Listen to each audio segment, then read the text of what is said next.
أعوذ بالله من الشيطان الرجيم. بسم الله الرحمن الرحيم.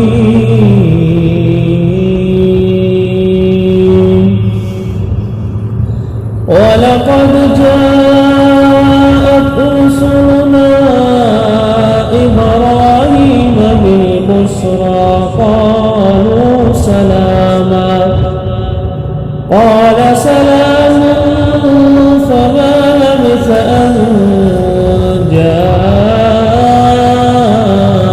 بعجل حنيذ فلما رأى أيديهم لا تصل إليه نكرهم وأوجس منهم خيفة قالوا لا تخف إنا أرسلنا إلى قوم لوط وامرأته قائمة فضحكت فبشرناها